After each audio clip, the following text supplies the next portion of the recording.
अस्सलाम वालेकुम dear students. आज के इस लेक्चर में हम हीटिंग एंड कूलिंग कर्व्स को डिस्कस करेंगे। ये आपके बोर्ड एग्जाम में एमसीक्यूज, शॉर्ट क्वेश्चन और लॉन्ग क्वेश्चन के लिहाज से एक इम्पॉर्टेंट टॉपिक है। डियर स्टूडेंट, इस टॉपिक से आपके बोर्ड एग्जाम में दो लॉन्ग क्वेश्चन आ सकते हैं, या तो हीटिंग कर्व्स पूछा जा सकता है या फिर कूलिंग कर्व्स पूछा जा सकता है। और इस टॉपिक से आपके बोर्ड एग्जाम में 5 से 6 इम्पोर्टेंट शॉर्ट क्वेश्चन है वो आ सकते हैं, और 4 से 5 एमसीक्यूज जो कि हाईली एक्सपेक्टेड हैं आपके बोर्ड एग्ज़ाम में। मैं आपके साथ एमसीक्यूज और short question that are highly expected in your board exams वो मैं आपके साथ शेयर करूंगा। तो आपने इस वीडियो को कंप्लीट वॉच करना है ताकि आपका कोई भी इंपॉर्टेंट एमसीक्यूज और शॉर्ट क्वेश्चन आपसे स्किप ना हो और आपके कॉन्सेप्ट्स अच्छे तरीके से बिल्डअप हो सकें। So let's start with the topic at first. Dear student, interconversion of physical states. Physical state I mean solid, liquid and gas. इसको हम इंटर कन्वर्ट करना, इनको एक दूसरे में तब्दील करना हम ऑलरेडी सीख चुके हैं प्रीवियस लेक्चर में। आज के लेक्चर में हम फिज़िकल स्टेट्स की इंटर कन्वर्जन को अंडरस्टूड करेंगे, समझेंगे with the help of a graph. एक ग्राफ की मदद से हम इस फिज़िकल स्टेट की इंटर कन्वर्जन को समझेंगे। डियर स्टूडेंट, ये जो ग्राफ ड्रॉ किया जाता है ये दो वेरिएबल्स के दरमियान ड्रॉ किया जाता है, जिसमें एक है हमारे पास इंटरनल एनर्जी और सेकंड वेरिएबल है हमारे पास टेम्परेचर। डियर स्टूडेंट, ये जो ग्राफ ड्रॉ किया जाएगा इन दो वेरिएबल्स के दरमियान, इसमें इंटरनल एनर्जी को हम लेंगे एक्स एक्सिस पे, जैसा कि आप इस ग्राफ में भी देख सकते हो। एक्स एक्सिस पे हम इंटरनल एनर्जी को लेंगे और जो वाई एक्सिस है हमारे पास, यहाँ पे हम लेंगे टेम्परेचर को। So it means temperature is taken along y axis and internal energy is taken along x axis. So dear student, इस तरह का जो ग्राफ है हम उसको बोलते हैं हीटिंग कर्व्स और कूलिंग कर्व।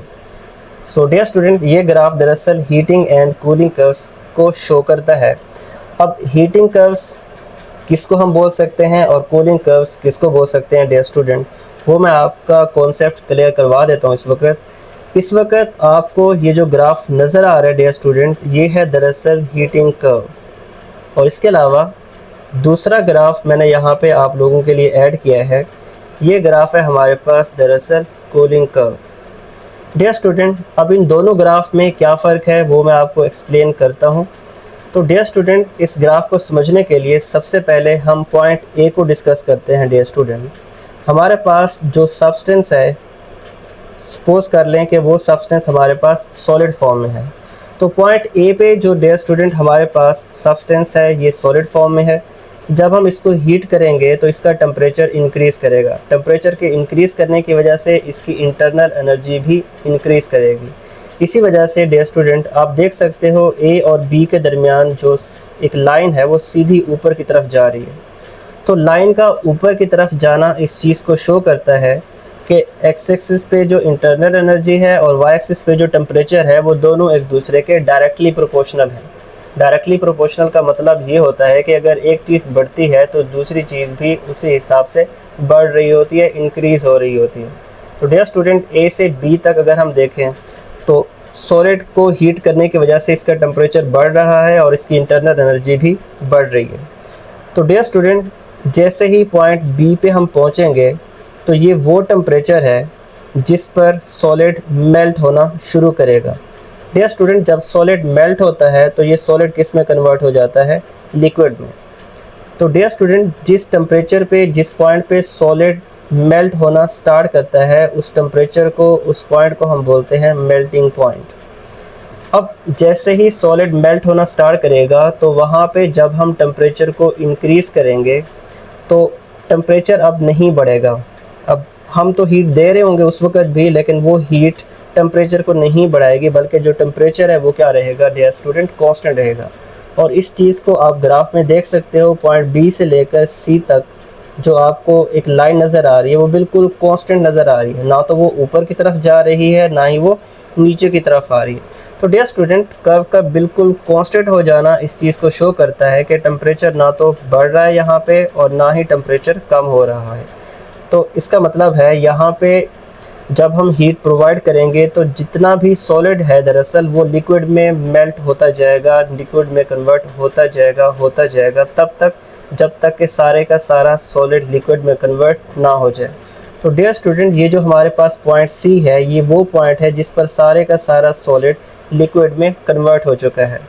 अब पॉइंट सी पे हमारे पास लिक्विड आ चुका है। तो डियर स्टूडेंट, अब हम क्या करेंगे, इस लिक्विड को हीट अप करेंगे, जिसकी वजह से इसका टेम्परेचर बढ़ना शुरू हो जाएगा। और इस बात को आप पॉइंट सी से डी तक ऑब्जर्व भी कर सकते हैं ग्राफ में, कि जैसे जैसे अब हम हीट इंक्रीज़ करेंगे तो टेम्परेचर भी बढ़ रहा है और इंटरनल एनर्जी भी बढ़ रही है। तो इसका मतलब है सी से डी ये वो लाइन है जिसमें लिक्विड का टेम्परेचर बढ़ता हुआ हमें नज़र आ रहा है। तो डियर स्टूडेंट, पॉइंट डी एक ऐसा पॉइंट है जहाँ पे कोई भी लिक्विड बॉयल होना शुरू कर देगा। जब लिक्विड बॉयल होता है डियर स्टूडेंट, तो ये कन्वर्ट हो जाता है दरअसल गैस की फॉर्म में, स्टीम की फॉर्म में। तो इसका मतलब है पॉइंट डी एक ऐसा पॉइंट है जिस पर सॉलिड बॉयल होना स्टार्ट करेगा। डियर स्टूडेंट, जिस पॉइंट पे, जिस टेम्परेचर पे लिक्विड बॉयल होना स्टार्ट करता है, उस टेम्परेचर को, उस पॉइंट को हम बोलते हैं बॉइलिंग पॉइंट। तो जैसे ही लिक्विड गैस में कन्वर्ट होना स्टार्ट करेगा, तो अब हम मज़ीद हीट देंगे डियर स्टूडेंट। तो अब ये हीट टेम्परेचर को इंक्रीज़ नहीं करेगी। और इस चीज़ को आप दोबारा यहाँ पे देख सकते हो ग्राफ में कि डी से ई तक का जो पॉइंट है हमारे पास, जो लाइन है हमारे पास डी टू ई, ये बिल्कुल कांस्टेंट हो गई है। ना ये लाइन ऊपर की तरफ जा रही है, ना ही ये लाइन नीचे की तरफ आ रही है। तो इसका मतलब है टेम्परेचर ना तो बढ़ रहा है ना ही कम हो रहा है, बल्कि टेम्परेचर कांस्टेंट हो गया है। तो डियर स्टूडेंट, इसका मतलब है कि पॉइंट डी से ई जो है हमारे पास, जो लाइन डी ई है, दरअसल ये एक ऐसी लाइन है जिसमें लिक्विड का टेम्परेचर नहीं बढ़ेगा, बल्कि इस दौरान लिक्विड गैस में कन्वर्ट होती रहेगी। लिक्विड जो है वो बॉयल होकर गैस में कन्वर्ट होता रहेगा अनटिल हमारे पास पॉइंट ई अचीव हो जाता है, जिस पर सारे का सारा हमारे पास जो सब्सटेंस है, दरअसल वो किस फॉर्म में आ जाएगा डियर स्टूडेंट, गैस की फॉर्म में आ जाएगा। अब हम टेम्परेचर को इंक्रीज़ करेंगे तो ई से एफ तक हम देख सकते हैं कर्व का ऊपर की तरफ राइज हो जाना, उठ जाना, इस चीज़ को शो करता है कि अब वेपर्स का, अब गैस का टेम्परेचर बढ़ना शुरू हो गया है और इसकी इंटरनल एनर्जी भी बढ़ती जा रही है। सो डियर स्टूडेंट, इस तरह की जो कर्व्स हैं, हम इस तरह की कर्व्स को बोलते हैं हीटिंग कर्व्स, जिसमें आपने देखा है कि हमने सॉलिड को हीट किया तो सॉलिड हीट होने की वजह से किस में कन्वर्ट हो गया डियर स्टूडेंट, लिक्विड में कन्वर्ट हो गया। इसी तरह से जब हमने लिक्विड को डियर स्टूडेंट हीटअप किया तो ये लिक्विड किस में कन्वर्ट हो गया, गैस की फॉर्म में कन्वर्ट हो गया। सो डियर स्टूडेंट, इस तरह की इंटर कन्वर्जन के लिए जो हमने कर्व्स ड्रॉ की हैं, जो ग्राफ ड्रॉ किया है, इसको बोलते हैं हीटिंग कर्व्स। इसका जो अपोजिट प्रोसेस है उसको हम बोलते हैं cooling curves. So dear student, सबसे पहले आई होप आपको इस कॉन्सेप्ट की अच्छे से समझ आ गई होगी। अगर आपको इस कॉन्सेप्ट की समझ आ गई तो आपने इस वीडियो को लाइक कर देना है, अपने दोस्तों के साथ भी शेयर करना है, ताकि आप सबका फ़ायदा हो सके और आप सब बच्चे बोर्ड एग्ज़ाम में बहुत अच्छे नंबरों के साथ पास हो सको। सो डियर स्टूडेंट, अब इसी चीज़ को हम रीड भी कर लेते हैं कि आपकी बुक पर उसने किस तरह से इस कर्व्स को, इन कर्व्स को, इस ग्राफ को एक्सप्लेन किया है। सो let's start with the second paragraph. When a solid substance at point A is heated, so dear student, हमारे पास point A ऑलरेडी मैं डिस्कस कर चुका हूँ कि ये सॉलिड फॉर्म में है सब्सटेंस। इट्स टेम्परेचर इंक्रीजेज, इसका टेम्परेचर बढ़ेगा। सो बढ़ते बढ़ते इसका एक टेम्परेचर एक ऐसा आएगा, एक ऐसा स्पेसिफिक टेम्परेचर होगा जिस पर ये सॉलिड मेल्ट होना शुरू कर देगा। सो डियर स्टूडेंट, जैसा कि हम देख सकते हैं जो पॉइंट बी था हमारे पास, ये क्या था, मेल्टिंग पॉइंट था। So this point represents the melting point of the given solid. ये पॉइंट बी दरअसल इस सॉलिड का मेल्टिंग पॉइंट कहलाता है। So further heating does not increase the temperature. So अब अगर हम हीट इंक्रीज़ करेंगे तो टेम्परेचर इंक्रीज़ नहीं होगा। और ये मैं ऑलरेडी आपको बता चुका हूँ कि पॉइंट बी से लेकर सी तक का जो पार्ट था डियर स्टूडेंट, ये क्या था, एक ऐसी लाइन थी जिसमें हीट बढ़ने की वजह से टेम्परेचर नहीं बढ़ रहा था। क्यों नहीं बढ़ रहा था, ये एक इम्पॉर्टेंट क्वेश्चन है कि जब कोई भी सॉलिड मेल्ट होना स्टार्ट करता है तो उसके बाद इसका टेम्परेचर क्यों नहीं बढ़ता। तो डियर स्टूडेंट, इसकी रीज़न आपने ये बतानी है, because the heat provided here is being utilised. क्योंकि मेल्टिंग पॉइंट पे जो भी हम हीट सॉलिड को प्रोवाइड करेंगे, ये किस में डियर स्टूडेंट यूटिलाइज हो जाएगी, किस में इस्तेमाल हो जाएगी? To melt all the solid substance, जितना भी सॉलिड सब्सटेंस होगा उसको पिघलाने के लिए ये हीट इस्तेमाल हो जाएगी, उसको मेल्ट होने के लिए ये हीट इस्तेमाल हो जाएगी। And it is represented by the line B to C, और इस लाइन को हमने B से C तक शो किया हुआ है। So when all the solid converts into the liquid, so जब सारे का सारा सॉलिड लिक्विड में कन्वर्ट हो जाएगा, the temperature starts rising again, तो टेम्परेचर दोबारा उठना शुरू हो जाएगा, राइज होना शुरू हो जाएगा डियर स्टूडेंट। और इस चीज़ को शो किया गया है पॉइंट C से D तक, जैसा कि आप देख भी सकते हैं डायग्राम में कि ये जो हमारे पास पॉइंट C था और ये है हमारे पास पॉइंट D, यहाँ पे टेम्परेचर बढ़ता हुआ आपको नज़र आ रहा है। At the temperature corresponding to D, जैसे ही पॉइंट D पे हम पहुँचेंगे, द लिक्विड स्टार्ट्स बॉइलिंग, तो लिक्विड बॉयल होना शुरू कर देगा। जैसा कि डियर स्टूडेंट यहाँ पे मैंने आपको बता भी दिया था कि ये जो दरअसल हमारे पास पॉइंट D है, ये क्या है? बॉइलिंग पॉइंट है जिस पर कोई भी लिक्विड बॉयल होना शुरू कर देगा। This represents the boiling point of the liquid, ये लिक्विड के बॉइलिंग पॉइंट को शो करता है।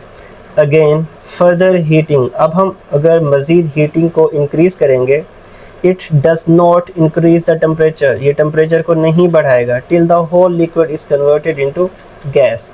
सो डियर स्टूडेंट, इस चीज़ को आगे शो किया गया है पॉइंट D से E तक कि जब हम D जो कि बॉइलिंग पॉइंट है, इससे मज़ीद अगर हम हीट इंक्रीज़ करेंगे तो अब टेम्परेचर नहीं बढ़ेगा। इसीलिए आप देख सकते हैं यहाँ पे जो लाइन है वो बिल्कुल कांस्टेंट हो गई है। So a line D to E in the figure shows no further rise in the temperature. So जो लाइन D to E है डियर स्टूडेंट, ये जो हमारे पास लाइन थी D to E, इसमें आप देख सकते हो कि कोई टेम्परेचर नहीं बढ़ रहा। Well, the temperature again starts rising after the point E, जैसे ही हम पॉइंट E पर पहुंचेंगे तो टेम्परेचर दोबारा उठना शुरू हो जाएगा, दोबारा बढ़ना शुरू हो जाएगा। सो दिस इज़ पॉइंट E। इसके बाद हम देख सकते हैं कि कर्व्स का ऊपर की तरफ जाना ये शो करता है कि टेम्परेचर बढ़ रहा है, इंक्रीज़ हो रहा है। This curve represented by the steps from A to F is called heating curve। सो इस तरह की कर्व्स को जो कि पॉइंट A से शुरू हो रही है और पॉइंट F तक जा रही है डियर स्टूडेंट, जैसा कि आप देख सकते हैं यहाँ पे डियर स्टूडेंट कि ये हमारे पास ये है फॉर एग्ज़ाम्पल हमारे पास ग्राफ। इस ग्राफ में आप देख सकते हो कि हमारे पास ये है पॉइंट फॉर एग्ज़ाम्पल A और ये हमारे पास पॉइंट F। तो पॉइंट A से लेकर F तक हमने देखा है कि सॉलिड लिक्विड में और लिक्विड गैस में कन्वर्ट हो रहा था। तो ये सारा कुछ जो इंटर कन्वर्जन थी दरअसल सॉलिड की लिक्विड में और लिक्विड की गैस में, ये थी हीट करने की वजह से। तो इसी वजह से ये जो कर्व्स हैं, इस तरह की कर्व्स को हम बोलते हैं heating curves. So dear student, heating curves को हम एग्जांपल से भी एक्सप्लेन कर सकते हैं। हीटिंग कर्व से रिलेटेड जो हमारे पास एग्जांपल है आपकी बुक के अकॉर्डिंग, वो कुछ इस तरह से है। For example, for water a heating curve will show the rise of temperature of ice until it reach 0 degree Celsius. So dear student, water जब हमारे पास सॉलिड फॉर्म में होता है, आइस फॉर्म में होता है, तो इसकी फॉर्म होती है solid. So dear student, 0 degree Celsius पे वाटर जो कि आइस फॉर्म में होता है, ये क्या करना शुरू करता है? मेल्ट करना शुरू करता है। तो इसका मतलब है 0 डिग्री सेल्सियस जो है डियर स्टूडेंट, ये क्या है? वाटर का मेल्टिंग पॉइंट है। और ये आपके बोर्ड एग्ज़ाम में एक बहुत ही इंपॉर्टेंट MCQ है, आपसे पूछा जा सकता है। So then it remains constant. फिर हमने देखा था कि मेल्टिंग पॉइंट के बाद जो कर्व्स थी वो बिल्कुल क्या हो गई थी? कांस्टेंट हो गई थी। जैसा कि आप यहाँ पे देख सकते हो, ये कर्व कांस्टेंट हो गई थी। सो ये पॉइंट B हमारे पास मेल्टिंग पॉइंट था फॉर एग्जांपल, तो इसके बाद टेम्परेचर कांस्टेंट हो गया था। सो further heating will increase the temperature again. अब हम टेम्परेचर को मज़ीद बढ़ाएंगे तो इसकी वजह से टेम्परेचर बढ़ता है, और बढ़ते बढ़ते जब 100 डिग्री सेल्सियस हो जाएगा तो ये लिक्विड किस में कन्वर्ट हो जाएगा डियर स्टूडेंट? गैस में कन्वर्ट हो जाएगा, और इस टेम्परेचर को हम बोलते हैं boiling point. So dear student, 100 degree Celsius is the boiling point of liquid water. This is another important MCQ जो आपके बोर्ड एग्ज़ाम में आ सकता है, आपसे पूछा जा सकता है। What is the boiling point of water? तो आपने 100 डिग्री सेल्सियस पे क्लिक करना है। At this point it remains constant. 100 degree Celsius पे लिक्विड का टेम्परेचर कॉन्स्टेंट रहता है while the liquid water is converted into steam। और 100 डिग्री सेल्सियस पे लिक्विड वाटर जितना भी है ये सारे का सारा कन्वर्ट होता रहता है गैस की फॉर्म में, स्टीम की फॉर्म में, वेपर्स की फॉर्म में। सो डियर स्टूडेंट, ये थी हमारे पास हीटिंग कर्व से रिलेटेड एग्जांपल। आपसे अगर बोर्ड एग्ज़ाम में हीटिंग कर्व से रिलेटेड लॉन्ग क्वेश्चन आएगा तो आपने इतना सा लिख देना है जितना मैंने आपको सो फार समझा दिया है। आपने कर्व्स को ड्रॉ करना है, आपने इसकी सारी एक्सप्लेनेशन देनी है जो मैंने आपको समझा दी थी। आप अपनी वर्डिंग में लिख सकते हो, आपको कर्व्स मैंने समझा दिए हैं, अब आपने अपनी तरफ से इन कर्व्स को एक्सप्लेन करना शुरू कर देना है। आई होप आप इस काबिल अब हो चुके होंगे कि आप खुद से एक्सप्लेन कर सकते हो। और साथ में आपने हीटिंग कर्व्स की ये एग्जांपल भी ऐड कर देनी है जिसमें आपने कोट कर देना है कि हमारे पास जो आइस है ये पॉइंट ए पे थी, इसका टेम्परेचर बढ़ाएंगे तो 0 डिग्री सेल्सियस पे ये मेल्ट होना स्टार्ट करती है और फिर उसके बाद 100 डिग्री सेल्सियस पे जो वाटर है हमारे पास जो कि लिक्विड फॉर्म में होता है वो 100 डिग्री सेल्सियस पे बॉयल करना शुरू कर देता है। So dear student, I hope आपको हीटिंग कर्व्स की बहुत अच्छे से समझ आ गई होगी। अब हम हीटिंग कर्व्स के बाद एक्सप्लेन करेंगे कूलिंग कर्व्स को। सो डियर स्टूडेंट, दरअसल हीटिंग कर्व्स का जो अपोजिट प्रोसेस है उसको हम बोलते हैं कूलिंग प्रोसेस बोलते हैं, कूलिंग कर्व्स बोलते हैं। So dear student, the same graph in figure 14.2 can also be studied in the reverse direction from point F to point A। So dear student, अगर अभी तो हमने ये पढ़ा था कि पॉइंट A से लेकर ये पॉइंट A है और ये पॉइंट F है, इसको तो हम हीटिंग कर्व्स बोलते हैं। अगर हम रिवर्स में चलते हैं, पॉइंट F से मूव करते हैं पॉइंट A की तरफ, तो फिर इसको हम बोलेंगे cooling curve. So dear student, इस तरह के ग्राफ को हम क्या बोलेंगे? कूलिंग कर्व बोलेंगे, जिसमें हम पॉइंट F से A की तरफ मूव करेंगे। So for example dear student, आप के लिए मैंने यहाँ पे कूलिंग कर्व्स दोबारा ड्रॉ की हुई हैं आपको समझाने के लिए। अभी हमने हीटिंग कर्व्स को तो बहुत अच्छे से एक्सप्लेन कर दिया था, जिसमें हमने देखा था कि हमारे पास जो E से F वाला पॉइंट है ये दरअसल इसमें जो सब्सटेंस है वो किस फॉर्म में होता है? वेपर्स के फॉर्म में होता है। डियर स्टूडेंट, अब हम हीट नहीं करेंगे, हीट को इंक्रीज़ नहीं करेंगे बल्कि हीट को कम करेंगे, मतलब टेम्परेचर को हम कम करेंगे। तो इस कर्व का अब हम पॉइंट F से A की तरफ डियर स्टूडेंट मूव करेंगे। ये पॉइंट F था और ये है हमारे पास पॉइंट A। अब हम पॉइंट F से नीचे की तरफ मूव करेंगे तो आप देख सकते हो डियर स्टूडेंट, जैसे जैसे हम नीचे की तरफ आ रहे हैं तो कर्व्स का नीचे की तरफ आना ये शो करता है कि टेम्परेचर डिक्रीज़ हो रहा है। तो डियर स्टूडेंट, जब टेम्परेचर कम होता जाएगा तो ये वेपर्स दरअसल पॉइंट E पे आके लिक्विड में कन्वर्ट होना शुरू कर देंगे और इस पॉइंट E को हम बोलते हैं पॉइंट ऑफ लिक्विफेक्शन, या हम इस पॉइंट को कंडेंसेशन पॉइंट भी बोल सकते हैं, जिसमें गैस जो है, जिसमें वेपर्स हैं आपके पास, वो किस में कन्वर्ट होना शुरू हो जाएंगे? गैस की फॉर्म में। सो डियर स्टूडेंट, इसको हम बोलते हैं लिक्विफेक्शन। अब मज़ीद हम टेम्परेचर को कम करेंगे, मज़ीद हम हीटिंग कम करेंगे तो टेम्परेचर अब कांस्टेंट रहेगा तब तक जब तक सारे की सारी गैस, सारे के सारे वेपर्स लिक्विड में कन्वर्ट नहीं हो जाते। तो इसी वजह से डियर स्टूडेंट, ये जो E से D तक की जो कर्व है वो बिल्कुल कांस्टेंट हो गई है। तो ये इस चीज़ को शो करती है कि यहाँ पे टेम्परेचर कांस्टेंट हो गया डियर स्टूडेंट। अब उसके बाद जो हमारे पास पॉइंट D है डियर स्टूडेंट, ये वो पॉइंट है जिस पर सारे के सारे वेपर्स लिक्विड में कन्वर्ट हो चुके हैं। सो इसका मतलब है जो पॉइंट D है हमारे पास, इस पे जो सब्सटेंस है हमारे पास वो 100% लिक्विड फॉर्म में आ चुका है। अब हम हीटिंग कम करेंगे तो टेम्परेचर कम होगा और इस चीज़ को आप ऑब्ज़र्व कर सकते हो कर्व में। पॉइंट D से C तक की जो लाइन है ये इस चीज़ को शो करती है कि टेम्परेचर डिक्रीज़ हो रहा है। So dear student, temperature decrease होते होते एक ऐसा पॉइंट आएगा जिस पर ये लिक्विड फ्रीज़ होना स्टार्ट कर देगा। डियर स्टूडेंट, जब लिक्विड फ्रीज़ होता है तो ये लिक्विड कन्वर्ट हो जाता है सॉलिड में। तो डियर स्टूडेंट, इस पॉइंट को, इस टेम्परेचर को हम बोलते हैं फ्रीजिंग पॉइंट, जिस पर कोई भी लिक्विड फ्रीज़ होके सॉलिड फॉर्म में चला जाता है। इसके बाद अगर हम मज़ीद हीट को डिक्रीज़ करेंगे तो टेम्परेचर कांस्टेंट रहेगा, टेम्परेचर कम नहीं होगा, ना ही ये बढ़ेगा। तो ये वो लाइन है डियर स्टूडेंट जिस पे मज़ीद टेम्परेचर को कम करने की वजह से मज़ीद हीट को कम करने की वजह से टेम्परेचर तो ना तो बढ़ेगा ना ही कम होगा, बल्कि इस फेज़ के दौरान सारे का सारा लिक्विड जो है वो 100% किस में कन्वर्ट होता रहेगा, सॉलिड में। अब पॉइंट बी हमारे पास डियर स्टूडेंट आ जाता है, जिस पर सारे का सारा लिक्विड किस में कन्वर्ट हो जाता है डियर स्टूडेंट, सॉलिड में कन्वर्ट हो जाता है। तो इसका मतलब है पॉइंट बी जो है दरअसल ये वो पॉइंट है जिस पर हमारे पास सब्सटेंस 100% सॉलिड फॉर्म में होता है। अब अगर मज़ीद हीटिंग को डिक्रीज़ करेंगे तो इसका मतलब है जो हमारे पास सॉलिड है इसका टेम्परेचर क्या होगा, फर्दर डिक्रीज़ हो जाएगा। So dear student point F से लेकर ये है हमारे पास पॉइंट एफ़ से लेकर जब हम पॉइंट ए की तरफ मूव करते हैं तो इस तरह की कर्व्स को हम कूलिंग कर्व्स बोलते हैं, जिसमें गैस जो थी वो कूल होके लिक्विड में कन्वर्ट हो जाएगी डियर स्टूडेंट, और इसी तरह से जब हम इस लिक्विड को फर्दर कूल करेंगे तो फिर ये फ्रीज़ होके सॉलिड फॉर्म में चेंज हो जाएगा। सो this is actually the inter conversion of physical states, और इस फिज़िकल स्टेट्स की इंटर कन्वर्जन को हमने कर्व्स से समझा है, कर्व से अंडरस्टूड किया है। So dear student I hope आपको इन कूलिंग कर्व्स की भी का जो कॉन्सेप्ट है वो बहुत अच्छे से समझ आ गया होगा। अब हम बुक से भी रीड कर लेते हैं कि आपकी बुक पे क्या लिखा है।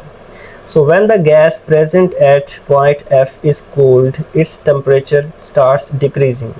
सो जो पॉइंट एफ पे हमारे पास गैस थी डियर स्टूडेंट, अब वो कूल होना शुरू हो जाएगी, जिसकी वजह से इसका टेम्परेचर डिक्रीज़ हो जाएगा। और ये मैं आपको डियर स्टूडेंट ऑलरेडी एक्सप्लेन कर चुका हूँ कि ये फॉर एग्ज़ाम्पल हमारे पास पॉइंट एफ था। ओके, तो डियर स्टूडेंट ये था हमारे पास पॉइंट एफ, जहाँ पे हमने कूल किया है वेपर्स को, तो इसका टेम्परेचर डिक्रीज़ होना शुरू हो गया। सो दिस इज़ का so at the point E it starts converting into the liquid. So dear student ये जो पॉइंट ई था ऑलरेडी आपको बता दिया है कि यहाँ पे वेपर्स लिक्विड में कन्वर्ट होना शुरू हो जाएंगे। This is called condensation point और liquefaction point. So dear student this is an important short question, आपसे पूछा जा सकता है व्हाट इज़ कंडेंसेशन पॉइंट और what do you mean by liquefaction point. तो ये एक इम्पॉर्टेंट शॉर्ट क्वेश्चन है, आपने इसका आंसर लिख देना है कि एक ऐसा पॉइंट, एक ऐसा टेम्परेचर जिस पर वेपर्स आपस में कंडेंस होकर लिक्विड में कन्वर्ट हो जाएं, इस पॉइंट को, इस टेम्परेचर को हम बोलते हैं condensation point. So it represents the same temperature as the boiling point. So the temperature will however remain constant during the process of condensation or liquefaction. So dear student, जब condensation का process हो रहा होता है तो आप देख सकते हो यहाँ पे कर्व्स बिल्कुल कांस्टेंट हो गई है, तो इसका मतलब है टेम्परेचर इस वक्त कांस्टेंट हो चुका है, ना वो ऊपर की तरफ जा रहा है ना ही वो नीचे की तरफ आ रहा है, बल्कि इसकी जो लाइन है, इसकी कर्व है, वो बिल्कुल कांस्टेंट हो चुकी है। So further cooling will convert the liquid into the solid at the point C. अब हम फर्दर इसको ठंडा करेंगे, कूल करेंगे, तो ये लिक्विड कन्वर्ट हो जाएगा सॉलिड में। सो इस चीज़ को हम देख सकते हैं कि जो हमारे पास डी से सी की तरफ आ रहे हैं हम, तो टेम्परेचर डिक्रीज़ हो रहा था, और सी पे जो लिक्विड है वो सॉलिड में कन्वर्ट होना शुरू हो जाएगा, और इस पॉइंट को डियर स्टूडेंट हम क्या बोलते हैं, freezing point. So this point C is called freezing point and it represents the same temperature as the melting point. और फ्रीजिंग पॉइंट उसी टेम्परेचर को शो करती है जो कि हीटिंग कर्व्स में हमने मेल्टिंग पॉइंट डिस्कस किया था। ऑब्वियसली हम ऑलरेडी पढ़ चुके हैं कि अगर सॉलिड लिक्विड में जाता है, अगर सॉलिड हमारे पास हीट करेंगे तो लिक्विड में चला जाएगा, तो इसको हमने मेल्टिंग पॉइंट बोला था। और अगर हम इस लिक्विड को फ्रीज़ करते हैं तो ये लिक्विड फ्रीज़ होकर चला जाएगा सॉलिड में, तो इसको बोलेंगे freezing point. So the line C to B shows that the process of cooling is converting all the liquid into solid state. So dear student, ये ऑलरेडी डिस्कस कर चुका हूँ कि C से B तक जब हम देखते हैं इस लाइन को, तो ये बिल्कुल कांस्टेंट है, जो कि इस चीज़ को शो करती है कि सारे का सारा लिक्विड सॉलिड में कन्वर्ट हो रहा है। So dear student, these were the explanation for cooling curves.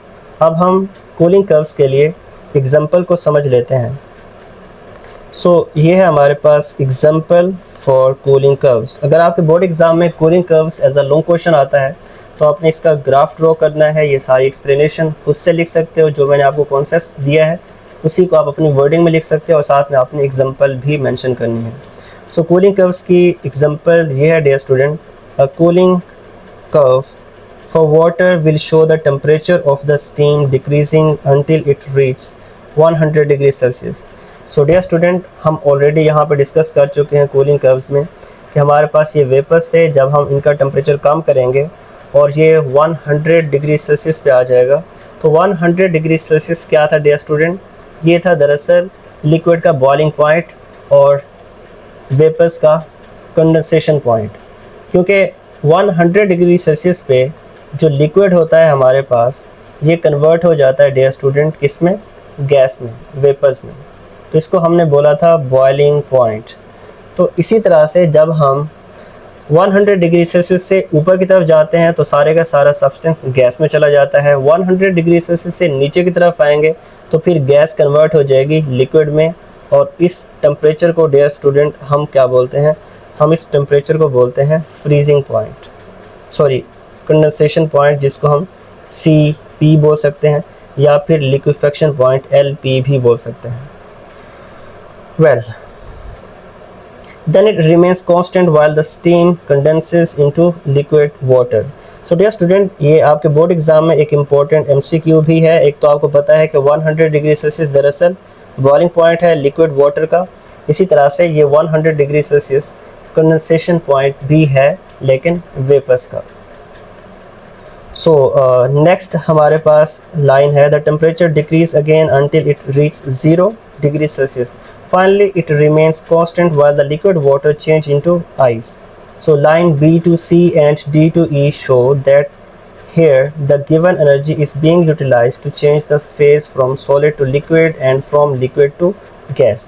So dear student, ये जो 100 डिग्री सेल्सियस था ये था हमारे पास कंडेंसेशन पॉइंट, और ये जो 0 डिग्री सेल्सियस है ये वो टेम्परेचर है जिस पर लिक्विड स्टार्ट हो जाता है फ्रीज़ होना और ये फ्रीज़ होके चला जाता है सॉलिड फॉर्म में। तो डियर स्टूडेंट, वो टेम्परेचर जिस पर कोई भी लिक्विड सॉलिड में कन्वर्ट हो जाए उसको बोलते हैं freezing point. So dear student, ये जो 0 डिग्री सेल्सियस है दरअसल, एक तो हमने पढ़ा था कि ये सॉलिड फॉर्म में जब वाटर होता है तो ये उसका मेल्टिंग पॉइंट था। इसी तरह से ये 0 डिग्री सेल्सियस दरअसल जब हमारे पास कोई भी सब्सटेंस लिक्विड फॉर्म में होता है तो फिर उसके लिए ये 0 डिग्री सेल्सियस क्या है?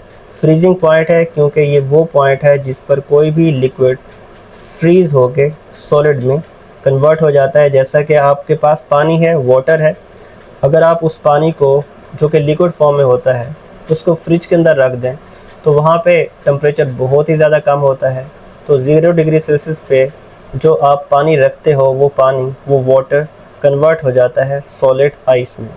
तो इस तरह से हम इस टेम्परेचर को बोल सकते हैं freezing point. So dear student, ये फ्रीजिंग पॉइंट आपके बोर्ड एग्ज़ाम में MCQs के तौर पर आ सकता है, तो आपने इन MCQs को बहुत अच्छे से याद करना है और इन शॉर्ट क्वेश्चंस को भी। डियर स्टूडेंट्स, इस टॉपिक में हमारे पास एक साइड बॉक्स है डिड यू दो में। तो डियर स्टूडेंट, ये आपके बोर्ड एग्ज़ाम में यहाँ से एक शॉर्ट क्वेश्चन बन सकता है और MCQs भी बन सकते हैं।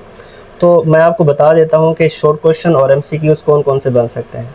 सो सबसे पहले हमारे पास है inter conversion of physical states of matter. Matter की फ़िज़िकल स्टेट्स जो इंटर कन्वर्ट होती रहती हैं, it may not be brought about by changing the temperature only, कि सिर्फ टेम्परेचर को चेंज करके ही हम फिज़िकल स्टेट्स को एक दूसरे में इंटर कन्वर्ट नहीं कर सकते, बल्कि inter conversion may be affected more conveniently by changing both the temperature and pressure. So dear student, temperature और pressure दोनों को change करके हम matter की physical states, I mean solid, liquid और gas को एक दूसरे में interconvert कर सकते हैं at the same time, एक ही वक्त में, or by varying the pressure only at constant temperature, या फिर temperature को constant रख के अगर हम pressure को change करते हैं, vary करते हैं, तो हम मैटर की फ़िज़िकल स्टेट्स को चेंज कर सकते हैं। सो डियर स्टूडेंट, आपसे बोर्ड एग्ज़ाम में शॉर्ट क्वेश्चन पूछा जा सकता है कि क्या inter conversion of physical states को हम सिर्फ टेम्परेचर को चेंज करके ही कन्वर्ट कर सकते हैं या कोई और भी फैक्टर है। आपसे पूछा जा सकता है, what are the factors that can interconvert physical states of matter. तो आपने इसके आंसर में दो चीज़ें बतानी है कि एक तो हम मैटर की फ़िज़िकल स्टेट्स को कन्वर्ट कर सकते हैं टेम्परेचर की मदद से, और सेकंड चीज़ है हमारे पास प्रेशर। हम प्रेशर की मदद से भी मैटर की फ़िज़िकल स्टेट्स को इंटर कन्वर्ट कर सकते हैं। फॉर एग्ज़ाम्पल आइस हमारे पास सॉलिड फॉर्म है डियर स्टूडेंट, तो ये मेल्ट होगी from pressure in the hands of a snowball maker. So कोई भी स्नो बॉल बनाने वाले हैं, उनके हाथ में जैसे ही वो अपने हाथ में बर्फ़ लेते हैं तो उनके हाथों में बर्फ़ पिघल जाती है। अब ये जो आइस मेल्ट होती है हाथों के अंदर, ये दरअसल किस वजह से होती है? प्रेशर की वजह से। इसी तरह से अमोनिया गैस जो है, अब अमोनिया जिसका फार्मूला है NH3, अब ये अमोनिया दरअसल गैस की फॉर्म में मौजूद होती है। हम इस गैस को लिक्विड में कन्वर्ट कर सकते हैं at atmospheric pressure. So dear student, atmospheric pressure जिसकी वैल्यू होती है 760 टॉर, आप इस एटमॉस्फेरिक प्रेशर पे अमोनिया गैस को लिक्विड में कन्वर्ट कर सकते हैं और टेम्परेचर बहुत ही कम रख के -34 degree Celsius.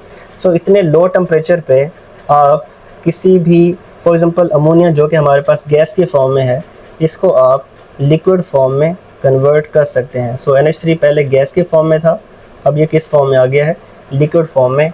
So dear student, ये आपके बोर्ड एग्ज़ाम में MCQs में पूछा जा सकता है कि अमोनिया जो कि एक गैस है हमारे पास, इसको हम लिक्विड में अगर कन्वर्ट करना चाहते हैं तो कितने टेम्परेचर पे अमोनिया गैस से लिक्विड फॉर्म में कन्वर्ट हो सकती है?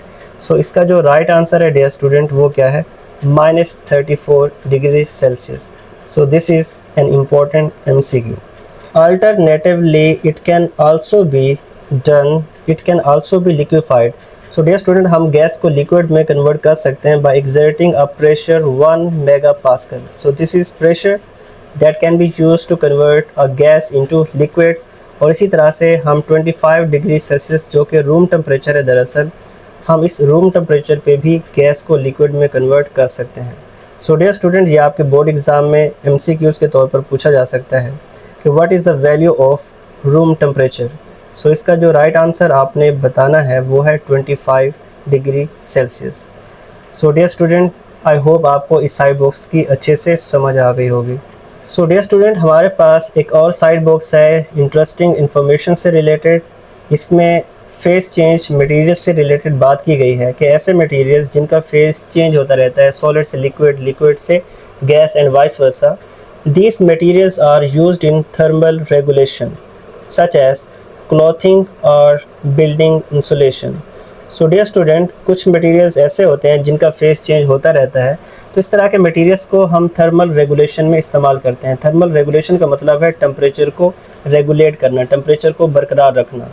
मतलब फॉर एग्ज़ाम्पल अगर हम इंसान की बात करें, ह्यूमन बॉडी की बात करें, तो ह्यूमन बॉडी में जो टेम्परेचर है, ऑप्टिमम टेम्परेचर की वैल्यू है वो है 37 डिग्री सेल्सियस।